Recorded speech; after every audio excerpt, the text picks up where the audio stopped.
It's not gonna be a lecture. It's not going to be me speaking about myself. I want you. I want to invite you to a to a to a conversation that's sort of conducted by a balcony. Another of my students is a bit late here.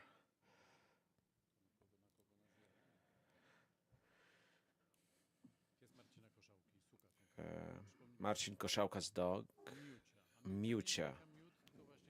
She's not so friendly. She can be loud. So let me start from telling you about the origin of this movie. This was a very random event. I had no ideas for a new movie.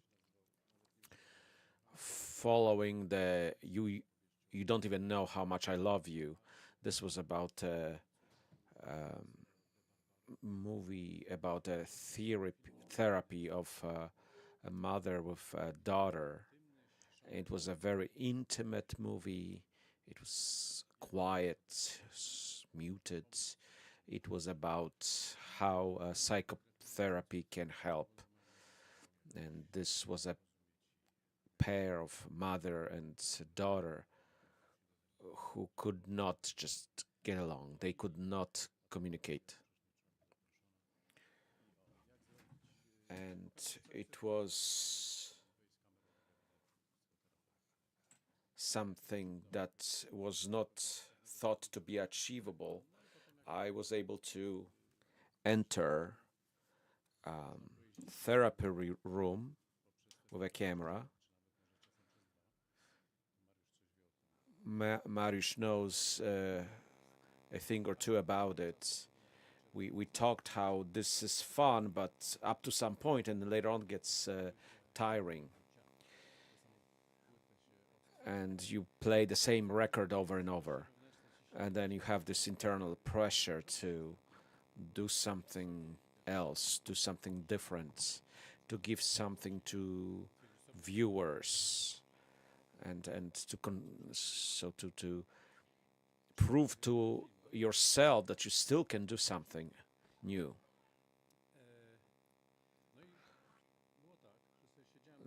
I was sitting on my balcony of my flat, trying to come up with some character in a movie that I was gonna make.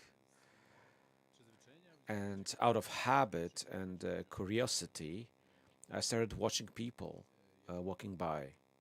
I have two balconies.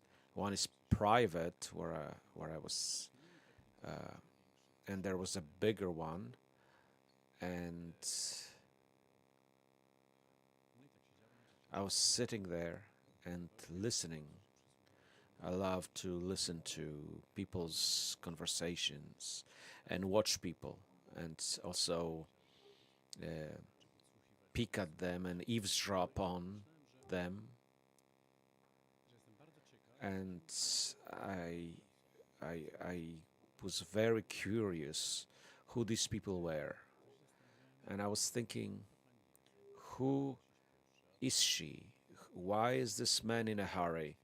Someone was running with flowers, late for something. Someone was yelling at someone else at his phone. I had no idea why. Maybe it's a film situation. Maybe there's a camera on the second floor filming these people, the passerbys. That's how I was thinking, without any intervention. I was basically engaging my imagination, thinking about all these scenarios that might be taking place, and some of these questions stayed in my mind. So if I leave the camera on my balcony and start record it from a hidden spot, and these people start walking by, and you have this theater taking place that within the frame that you can see a bit of a lawn, and then a fence, and then there's a sidewalk, and then two trees where there's a tree and a street, and in this space where they walk, they would play some kind of role, completely unaware of it. I've done a few movies in my life, and I thought this is gonna work great. I'll turn on, and the camera will start recording, and I'll make another movie. This is gonna be 15-20 minute project. I'll come back at night. I stop the camera, put it in the computer. It's gonna be great scenes out there, and my imagination was running wild. And that's exactly how this worked. I came back. I put in a memory card, and someone passed. A dog went to the bathroom, and this is the reality that's very real. It was extremely boring. I thought that thinking inside my head will transpire, and it will exist in this recording, and that was very naive. This is not what happened. And then I thought, I gotta come up with something new. It's not enough that the camera will make a movie for me. There's no such thing. A movie cannot make itself. Yeah, I had known this, but thought, had some hope otherwise. So I had to make some kind of intrusion in this world as a director, and then I have to add a camera and a director, and the director must say, hey, I'm here, I'm making a movie here. The director who tries to stop people and convince them to converse, to have some kind of contact, which I really wanted. And I started rehearsing this, and I had a lot of doubts, because I was thinking, there's some weird guy at the balcony, small camera, a huge boom for the microphone, and 5 meters distance. That's not an intimate conversation. In a previous movie, I had close-ups. You could see the face, the eyes, shaking of the mouth and lips, and these characters convey emotion. And here, I don't know, maybe they won't be able to, be intimate in the middle of the street. This is going against all the rules that we impart on our students, that everything has to be gradual. You have to do this, and invite them, get them closer and closer. It's not going to be sudden, hello, I want to talk. What is the meaning of life? And I said, well, what do I have to lose? I'll be shameless and ask questions. In my dad's movie, this was a character that did this in 1995. I asked silly questions. Does anyone love you? Are you afraid of death? The kind of questions, childlike questions. And I felt, I knew I don't look like Tomasz. I'm 56. Well, I'll try. I have nothing to lose. Maybe people will think of me as a crazy dude, and just leave me alone. I'm in a hurry to work. I'm completely incognito, and up until the movie, now it's not as easy. And I started to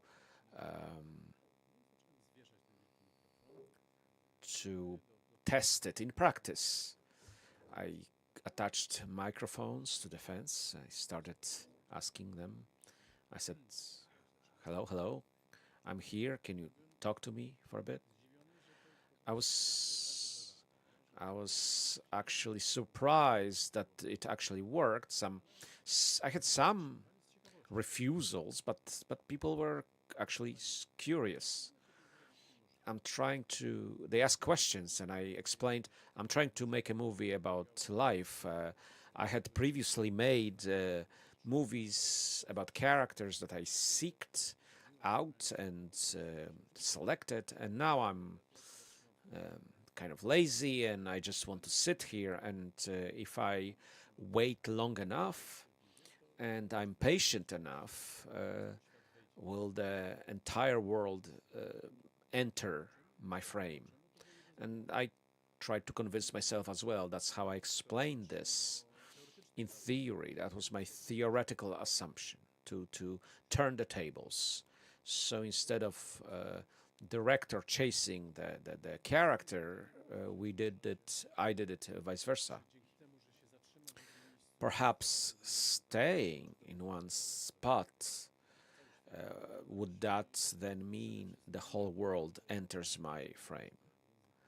It's not, what I mean by whole world, I don't mean all kinds of foreigners, but I meant, do I get the whole society profile? Do I get the happy and unhappy, young and old, poor and affluent? And I wanted everything to see, to get into my frame. But I was thinking, what are they gonna get out of this? And it turned out pretty quickly that once this conversation took place, my condition was, but this cannot be just one-off to make a movie. It cannot just have little fragments. If we don't go deeper, if you don't dig in, then the movie won't work. We really need to get some more than a brief moment. But in the screenplay I wrote, I count on some people will come back, that this conversation will connect us, that they'll keep coming back, and these people will sort of treat me as someone who's willing to listen to them.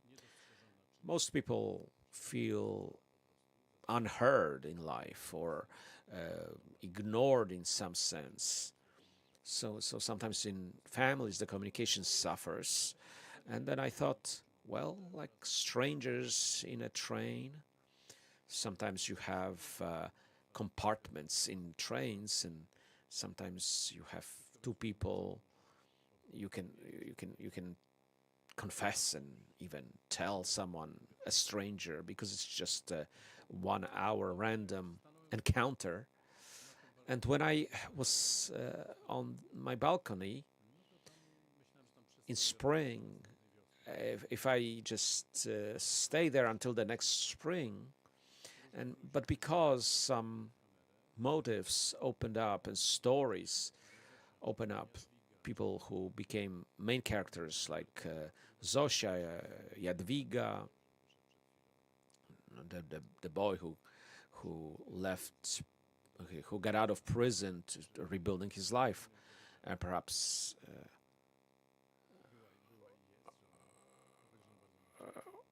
ex-wife too.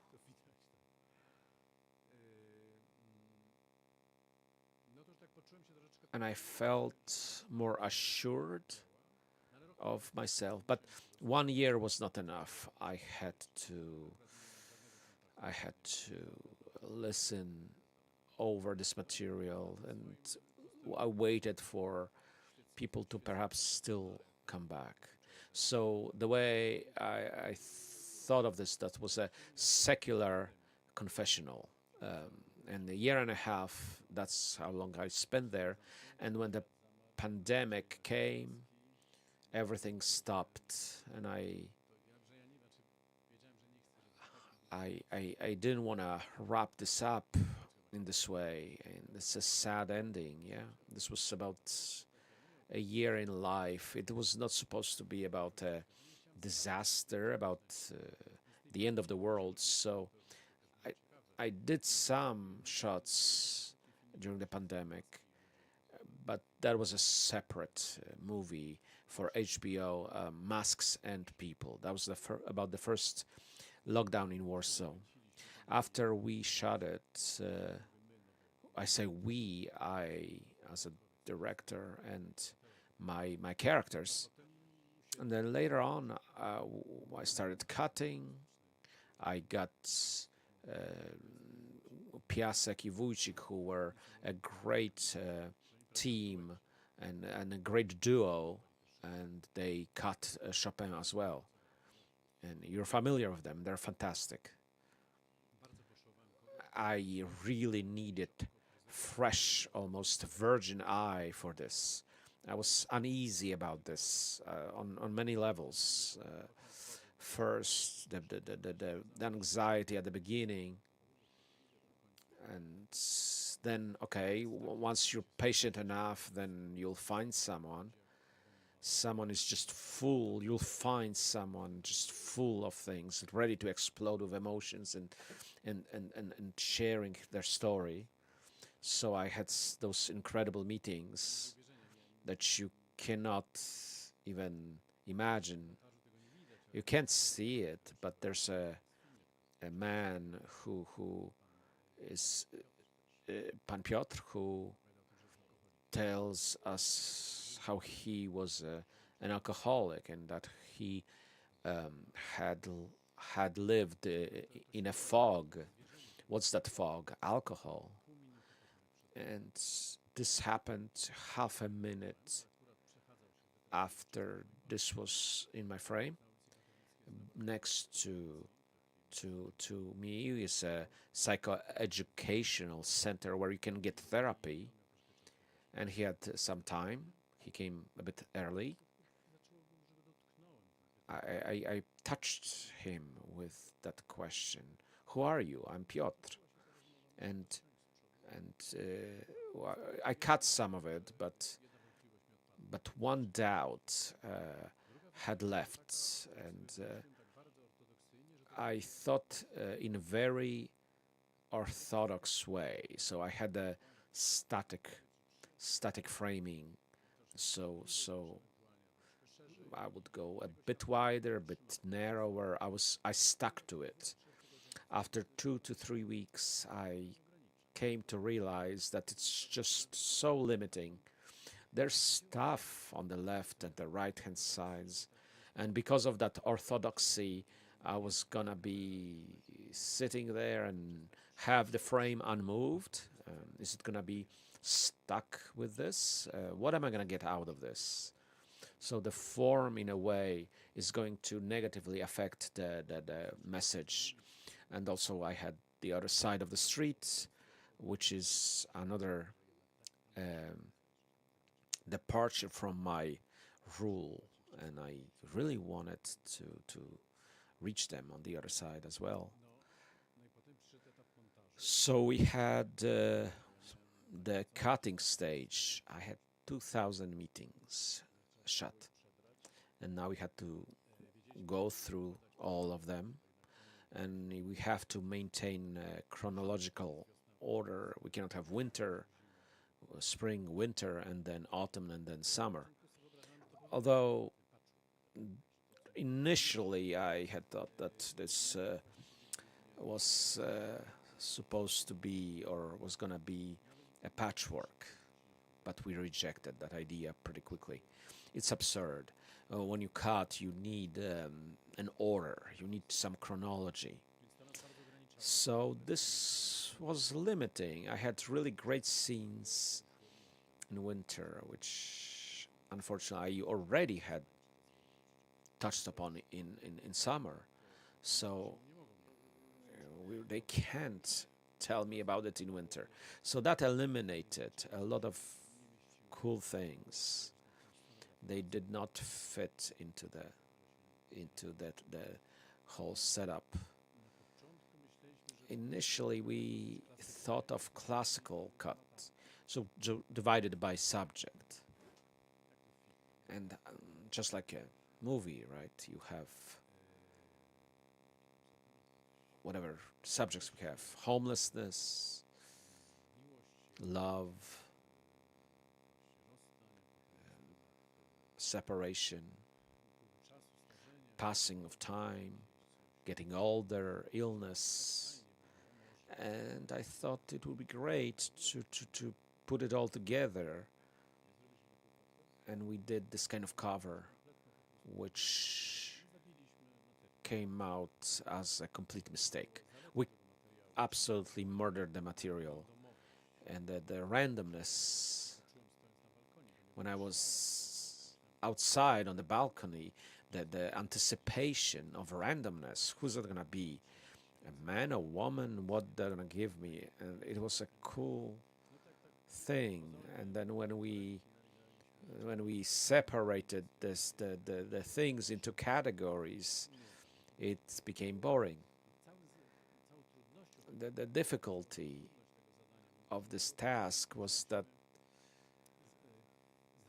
we had to have some kind of plot or some kind of order here, with at the same time, while appearing random, that it's kind of transparent. The direction would be transparent, so they make it look random. It was the biggest challenge. It was that it's not arranged, to make it seem as if it's not set up. I made this decision initially, of course. I'm not gonna set it up myself. I'm not gonna ask my friend, hey, do you know a priest? Make him come. That's how you do it in documentaries. Well, you kind of create reality. So, as my dad used to say, make the reality more dense, yes? And no, I rejected this. And I wanted the reality to be authentic. I did not set up anything. I didn't make any of this. And we wouldn't authentically create this connection.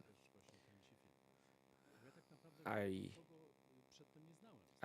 didn't used to know any of my neighbors. I knew two ladies, Zosia and Ladwiga, and I knew my life partner and my daughter.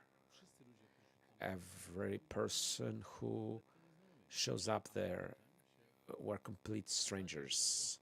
But then we kind of got to know each other, and we became balcony friends during the film. Very often I had situations when I was walking downstairs. I tried to avoid this. I was worried about missing out on things when I leave from my balcony. So when I walked on my dog, I met the same people, but this hello was a little bit awkward. From 5 meters, it was easier to speak. The distance was making it much more comfortable. They could enter the frame, leave the frame. It was up to them. They could do this without being unfriendly or discourteous. This was safe situation and safe distance. When you're en face with one another, there was some kind of obligation, social obligation. Are we supposed to talk now? You told me this intimate story, or something terrible happened, or maybe you have testicular cancer, and you had all kinds of full spectrum of stories like this, from happy and very sad. And now suddenly I'm meeting him on the street, but am I supposed to talk to him now? If he tells me something now, he won't repeat it. I ended up asking them to withhold that story, keep and save the story for the camera. And in short, that's what it was like. And the most difficult part was the beginning, and then the ending was even more difficult. I got into it. I rarely got into something to that extent. I was reluctant to start. First of all, I was working where I lived. I didn't have any commute. It took me going out to the balcony as a matter of work. So I went on a balcony, maybe I'll do a few things. So the pandemic came and it put an end to this. It's kind of like addiction. You can't go cold turkey. I spent 5 days a week on the balcony, and now that's it. I'll just cut it out. No, I was doing it gradually. I reduced it over time. It was difficult. There was some pressure. Everyone, including my wife, was saying, "That's about enough. Maybe it's time to get back to the house, rejoin us inside." I was really fixated on this. I spent some nights there, but not to sleep. I had situations that I heard Miss Zosia with a shoveling the snow, and I quickly went out, and when she was shoveling the snow, I wanted to talk to her and made a scene. Then I had these nightmares that after the movie was all ready and prepared, and I kept waking up hearing her sweeping the street. That I felt this. Wow, I gotta go and then talk to her. And then I'm thinking, okay, no, I no longer have to do this. She keeps doing it.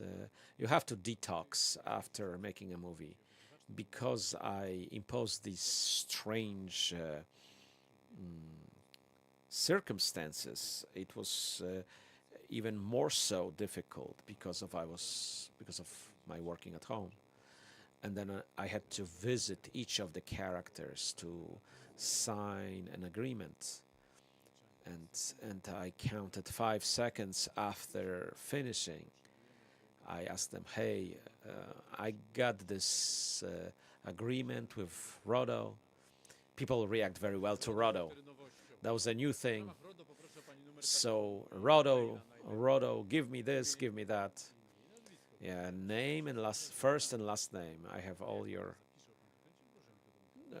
Please tell me that in the microphone, and you had to find them. They had to sign it. Some changed their phone numbers. Some have left. Out of 2,000 that I recorded, there's 80 of them, and we found all of them. Me and my assistant spent a lot of time trying to find them, and I had no rejections or refusals.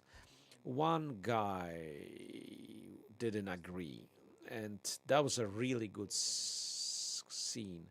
He came in on a skateboard into the frame, and I said, "Hello, yeah, we've known each other, yeah, okay. What's up?" He says, "Nothing. My mom died." "When?" "I don't know. 3-4 days ago." "Okay. And what about that?" So I bought some cookies to cheer myself up, and then, "Well, that's tough." And he says, "Well, that's just life." And then he leaves. I got punched in the face here. This is genius stuff. And that scene worked in that movie. And then when you start looking for him, and then he left to the United States, and we wrote mails to him. I didn't regret it so much. And many characters were coming back, and so I recorded everyone who was interesting. It was an interesting lesson when you meet a fresh and strange person. First 15 seconds is friendly or not, nice or not so nice. Do I threaten him? Do I smile to him? So in these 15 seconds, I made some prejudgments, what they're gonna be like, and very often I was wrong. I was completely off. I thought, yeah, I know people. I read people very well. No. And the first meeting was often this collision, something difficult, and then later on the ice broke, and he seemed so unfriendly, and he's actually cool. The bigger guys, they seemed that way. They perhaps were aggressive. The one about the confessional, and he was a construction worker. He wanted to take me for a beer. I didn't include this in the movie, and he said, I'm inviting you. And he has a lot of money, had like a half a kilo of coins, and he says, come on, I'm inviting you. And I said, I can't, I'm working, I can't drink. And then he says, hey, you come with me, or I come up to you in your apartment. I'm famous for this. And I answer, well, you scared me. And he was a bit drunk, and he says, I'm not gonna punch you, but please come down. And other than that, I did not have any aggressive meetings. And it again proves this fact that if you approach people nice with a smile, then you don't get aggression in return. I had this rule where I listen and I do not disagree. I don't go into politics. I don't get into that. If anyone hates gays, that's fine. That's okay. Let him speak. And then if anyone is on the other side, I'll let them speak. It was tough because it got me mad when I was listening to some hateful speech, and then this is part of the society. I need to show this. It's not about only a film about what the passerbys tell you about their own life, but also about Poland, about modern Poland. So when the president, the mayor of Gdańsk, Adamowicz, was assassinated, I was very moved the next day, and I was sure that many people, went through this kind of emotional response, and no one paid attention to it. I was the only one, and I've just got people who didn't. That thing didn't matter to. I had 3 elections: European, presidential, and I recorded it. And so it was my civic duty. So if they are there, I'll have them. So when we cut it, we tried to keep the proportions. Some of it is about people, some of it about the country, and what are doing.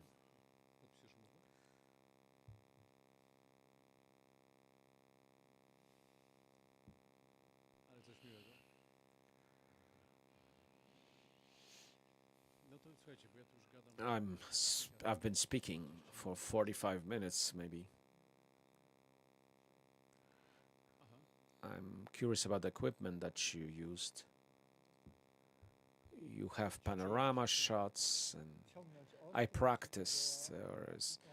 Did you manually set focus? No, nothing automatic. First, I had a tripod without a head. It was Alpha 7S3 or 2 back then. It was 2. It was borrowed from Kacper Lisowski, and I bought then myself one, and then I asked for opinions of many experts and asked them how you would do it. Maybe they proposed add some monitors, some screens, LCDs, a lot of focus pullers, get the rig up. And I thought that the more things I have, the more I lose focus on meeting the person, which is the key. It's too much technology. Later on, it was easier, but at first, to get the camera operated with one hand, the other hand setting the boom to get to their mouth, and this was attached to the balcony upstairs. Turn it on, turn it off, ask a question, then focus up and adjust the light. And then I learned that sequence. I kind of felt like a chaplain in a factory, yes, trying to get all the gears working. I had microports. I had the stick, the boom attached to me. It's kind of like a nosing and eavesdropping. So it's good to have it in the frame. So just like in a movie.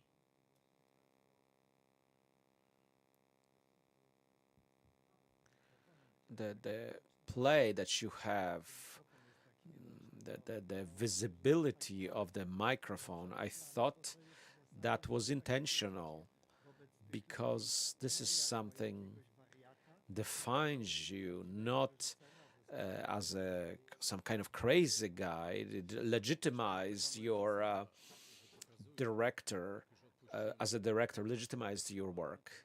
So when you hit the camera and I exposed it and exposed the microphone, I couldn't do it otherwise, but I wanted to make it clear I make a movie, mostly so that they don't think I'm some kind of a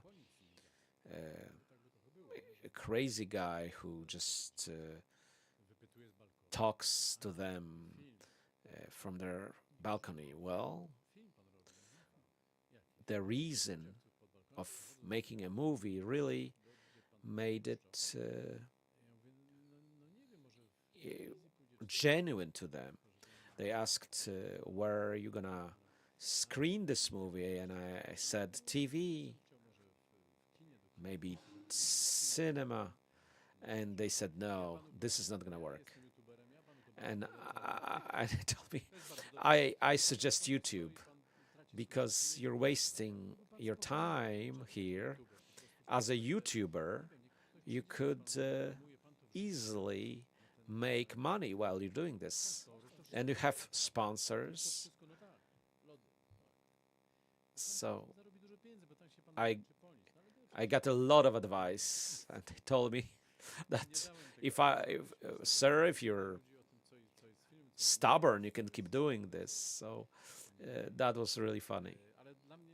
for me, it was important that they treated me as someone a bit unserious, no, more like a neighbor they can talk to, less than a director where they adjust their speech and formalize their manners.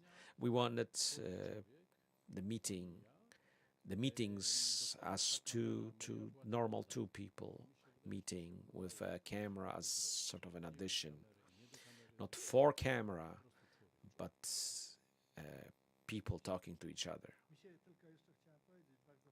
I wanted to mention, I liked it a lot,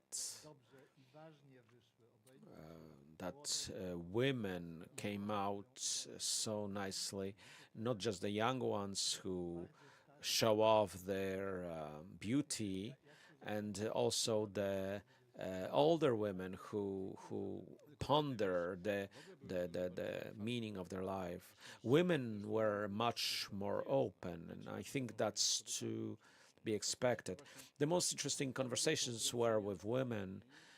Men were either contentious, who said, I can speak to you under one condition. You gotta come down to me. I can't raise my head, and I won't do this. I refuse to do this. And I said, sadly, I can't go with this.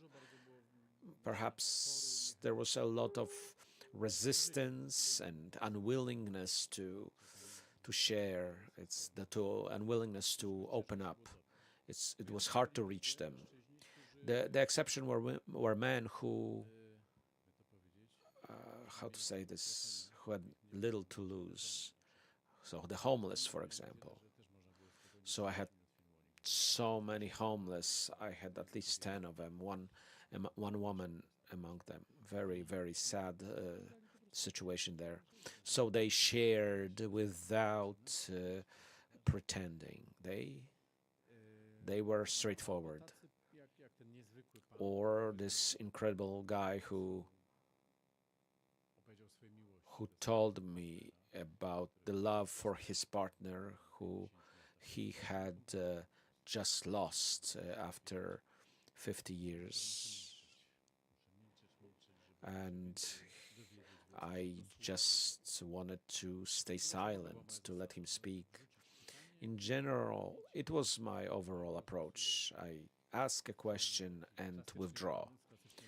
And classically made movie, it was more difficult because when they didn't get the return or some kind of acknowledgement, they left quickly. That's the end of the conversation. And then I'm like, okay, I have another question. You mentioned that you didn't have close-ups, but it turned out it was a really good approach. It's kind of like a river of life which goes through the seasons, and the people had a lot of body language involved in these conversations. This was absolutely crucial. And I had, in fact, a lot of dancers and singers, and they played with their whole body. And you have this artificial scene where they play their role, and they had something to play, something of their own. Do you think better of people after this movie? I don't know if I had thought poorly beforehand, but they have become even closer to me afterwards. It's hard to evaluate or rate them in any way, judge them. Everyone, I felt, had a story to tell, some of them short story, but they're worth paying attention to. With that we're all alike. I have these tools but in my hands, but otherwise no. And I got humbled a bit, which is very healthy in this profession, because being a director, you often get ahead of yourself, and I got grounded here, and I received a lot of warmth and trust from them. It was not obvious that they would. It was not. I couldn't take it for granted that they would come and share. It's sort of like a gift that I received. So I had a brief moment of closeness with them, and that stayed with me.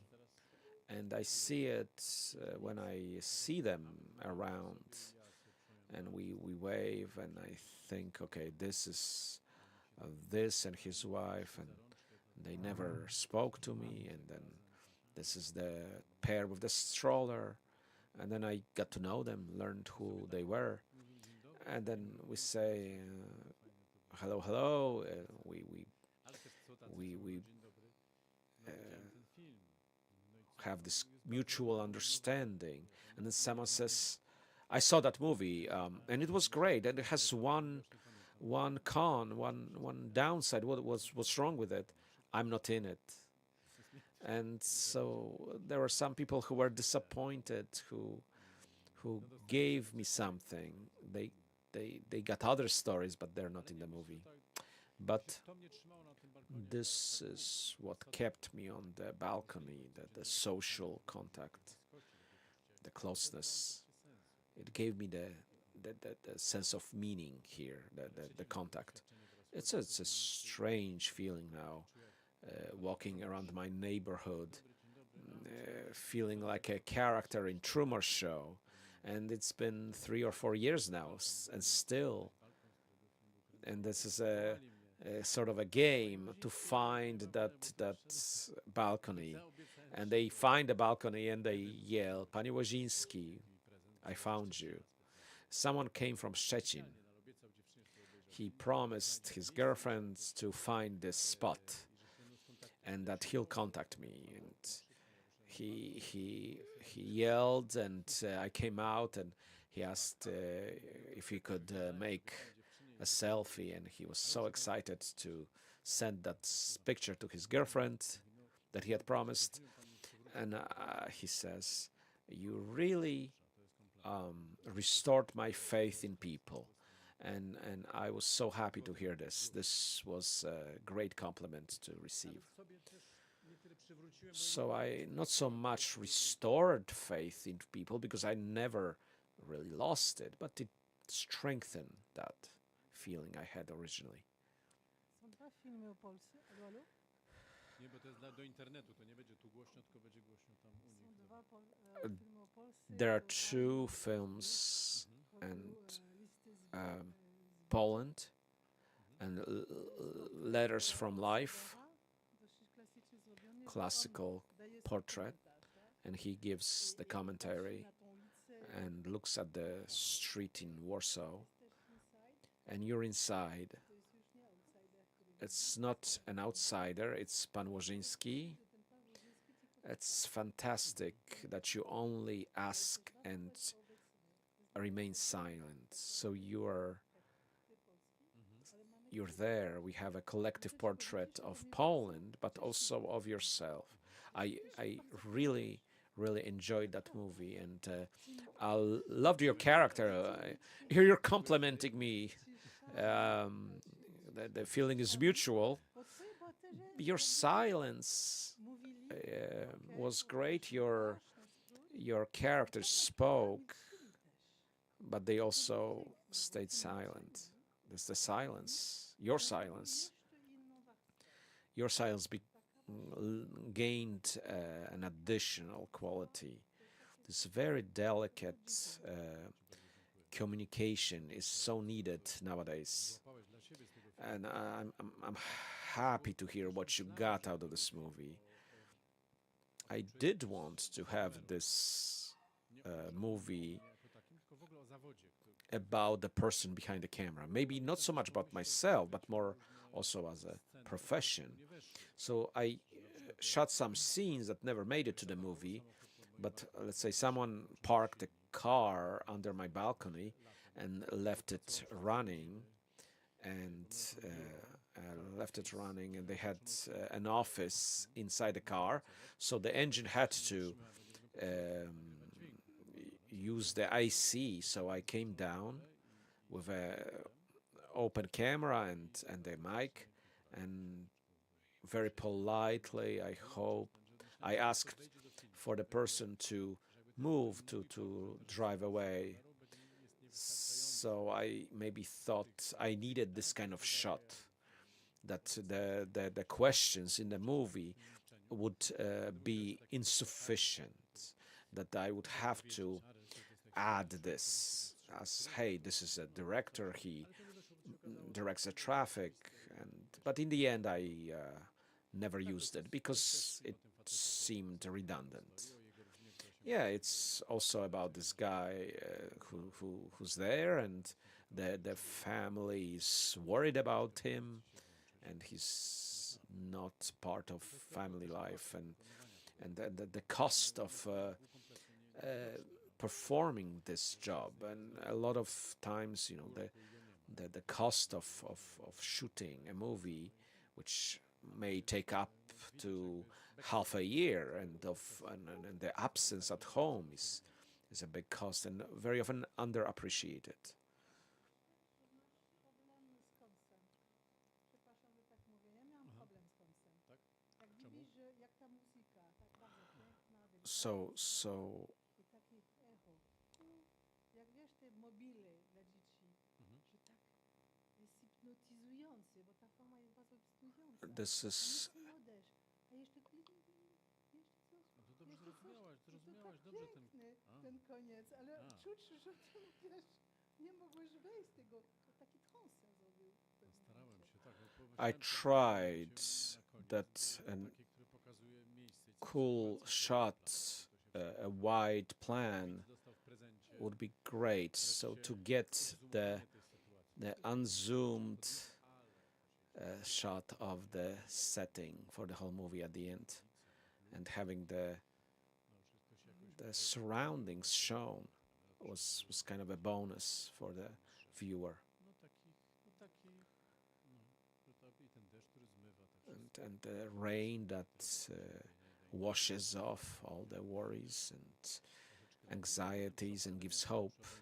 And then we had pandemic, and then the war in Ukraine, and if I just stayed there, I would have gotten a different movie. My perspective is that it was a different world. We were different. We had full of hope and naivete, that this stability, the relative stability and safety, it's going to be with us forever. And soon we learned otherwise. So it is already an archival record of the emotions that we had, and these are more complicated and more different, more difficult today. And I think in 5 years maybe I'll come out on the balcony. I want to make a sequel, and when someone has passed, I'll make a note. The movie is going to be about something else. We have changed. The basic questions remain the same, but the entourage is very different. For a long time, I was looking for a conclusion to this film, and I thought about someone who'd tell me something important, and then I realized I really never realized that it was there, and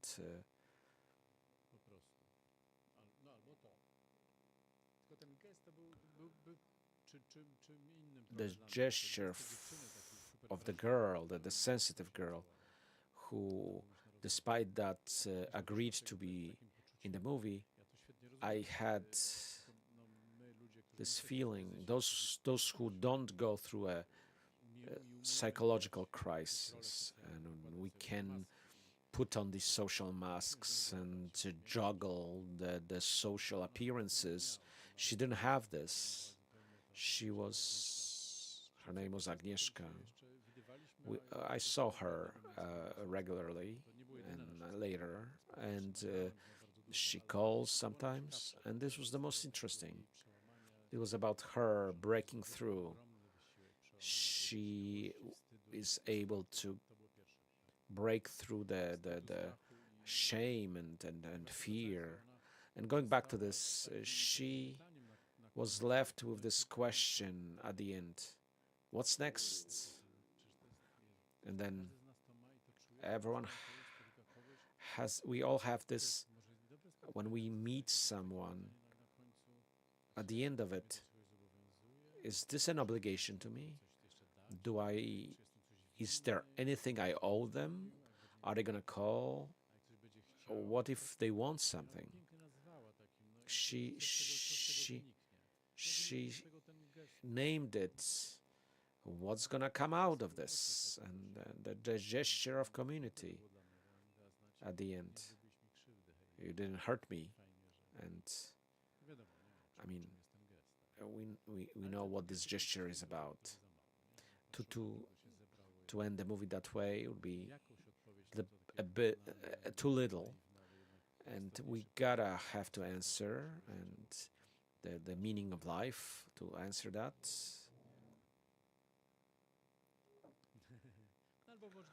Or maybe some kind of thunderstorm that comes here and then goes somewhere else. That's fine too. Did you get that answer to the meaning of life? I gotta say, I'm going with what the woman on the wheelchair, and she said we try to ask about the meaning of life, and we keep that meaning in ourselves, and to find it, maybe it's not, there's no point, just keep living, don't ask yourself these questions. I was thinking that if someone's 90 something, her name was Anna Retmaniak, she was a very famous radio announcer and journalist, and she conducted interviews with directors, artists, long conversations about art, culture, and it's kind of old-fashioned, not podcast-like. It's like conversation at a coffee table. She was an older lady. She was slowly losing her conscious mind, and she said the most important for her would be to go back to work. And I had this accident. I tripped and fell off the stairs, and you know, I had spoken to my boss, and if I ever get out of this, I'll be back at work. And she wrote a book, The Taste of Strawberries. It was her experiences during the war. So if someone is 90 and that person tells you that life has meaning indeed, you just have to go with this. Do you have anything? Do you have any other questions? If not,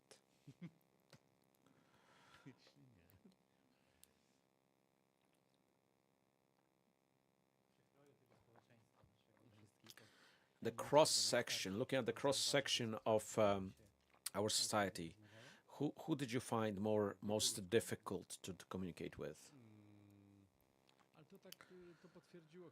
It confirmed my expectations from the previous movies. The older you are, the more you have to say. The more crisis you live through, the more mature you are, and perhaps you have more to say. I didn't try to speak to teenagers and children because, with exception of the rollerblade girl, there are other teenagers. The movie is long enough.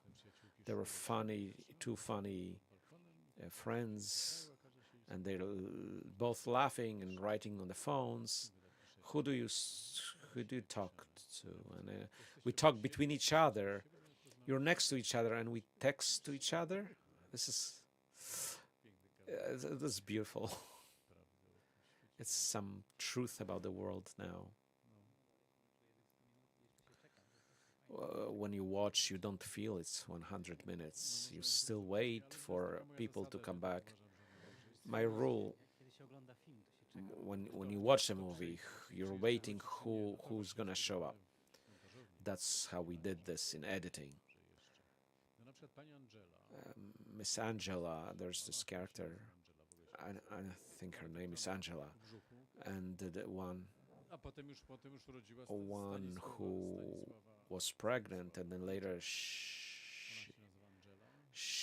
her name was Angela. She's on Instagram. I recommend it, and she in life she's the same as on camera. She shows off her body and sings and dances, and that was her. She has a lot of followers. She has her own channel. There was one funny scene with her. I don't think it was in the movie. She came with a selfie stick, and she was making a selfie with me, which was absurd. I couldn't come up with it. We saw each other almost daily, and then her son is 6-year-old or 6 or 7. She's a DJ. She does weddings, and the son is also doing this. He has this tiny suit and a small bow tie, and he plays this music. So for a viewer, it's gonna be cool to see a 10-year-old. It was the one who took him out almost naked in February to show him off to the camera. I had a question about the editing. The edit was incredible. So in the edits, we hear the snowfall in the center of the city, or we hear the sounds of summer and autumn. There's this noise. So you think about the soundtrack, Franek Orłowski's. It's a subtle music, but there were sounds that people don't really have time to listen to. How did you get it done so well? How did you accomplish such great combination? That because the movie starts slowly, but then becomes very, very dense and fast, and we had these amazing scenes that are against the narration, so to speak, but they still stay consistent. I rarely use music in movies, but this time I thought it was an exception. I asked this great composer. I wanted the music as a passage of time, as steps, as the tick and talk of the clock, and we got to understand each other very quickly.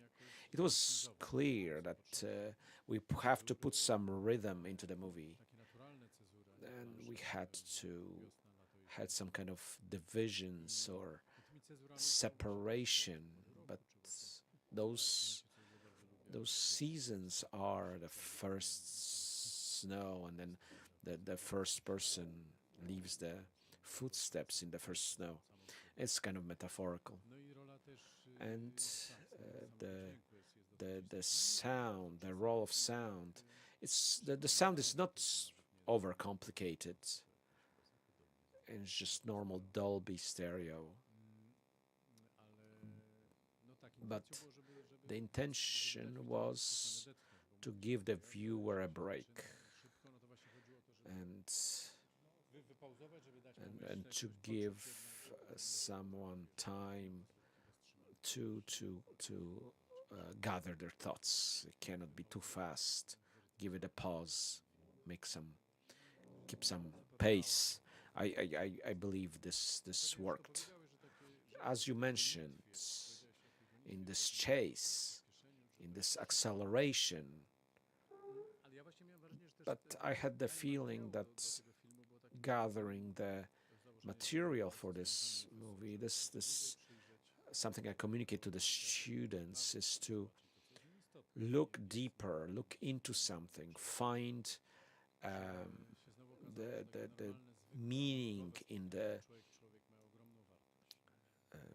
piece of the world, the meetings with individuals one-on-one. You gotta find something. It's a cliche that we're always chasing something, and that the life in accelerates. Maybe perhaps the meaning of life is to feel the life, is to pause, is to slow down.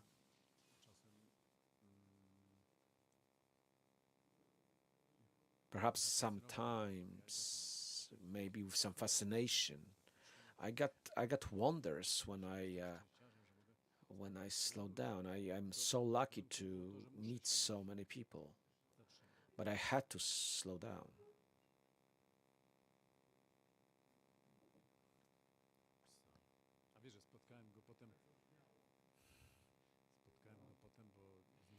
I met him later, and I was signing a contract with him. He didn't have a phone. I went through the sound recordings. My daughter wrote down all the dialogues, and there was no TurboScribe back then, and she wouldn't have that work now to do. And when I got into the text of Robert, and he mentioned something about the brother, and with the brother I followed up, and he had Facebook, and we found that he had a phone. He came in. We met on Francuska Street, and I had these papers, and he said no problem. And I asked, "What's up?" And he answered, "I'll show you something." And he started showing me pictures. And he said, "Look, my wife and my children." Super. And I came back home, and it's my bathroom. I put tiles there. He learned to lay tiles while in prison. And he said, "Look, this is a dog." He was very proud to have a dog, that everything came back.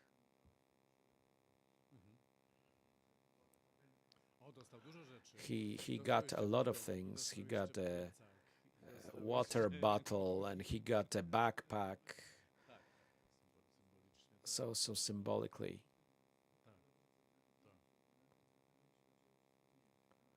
So everything turned better for him. It was hard to hear that he slept God knows where, and he ate God knows what, and I took him for a kebab twice, and I had a scene where I called Sławek Foundation, helping people who complete their sentence at the prison and leave the prison, and I gave him all this information, how to contact, how to go there, and he didn't want that kind of help. It was very difficult to say, well, it's winter.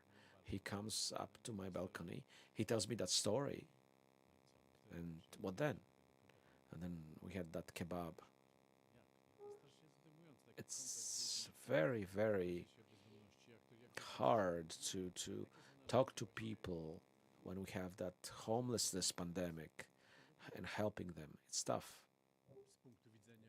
from the standpoint of a director, a documentary maker. It's some kind of exchange. He was heard, I have a material. He never came back after the night scene until the signing papers. How he showed me he had normal life. So it's a feeling of helplessness. You'd like to help him. How? So on one hand you have homelessness. Maybe he should bootstrap himself. But if I give you something, he doesn't go to foundation, but they demand him to be sober, and maybe he didn't want to accept that condition. And he was a very intelligent guy, and he spoke good English, and there's some kind of relation, some kind of separation between us. There's a fence between us. So it's an incredible story he told me while signing the contract. He said, "You had told me you have some kind of family in Ochota. Who was that?" And I said, "What did he want?" "My father lives there." "Is it just father?" And I said, "My brother used to, my half brother." And yes, do you remember when he lived in Warsaw? Do you remember some kind of woman who came there to teach him English? It was my wife.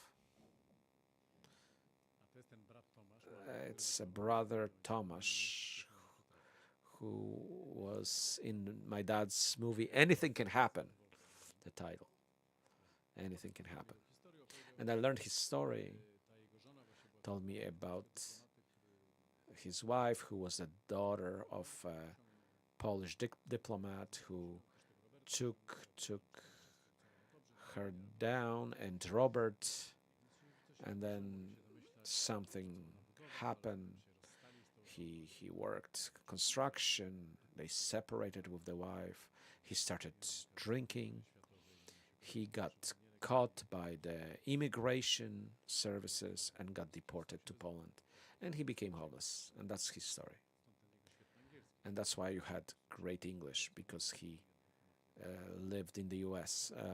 He was very intelligent.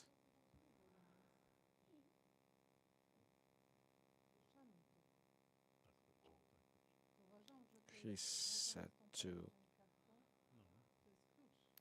that the key is to say, respect this, appreciate it, what you have.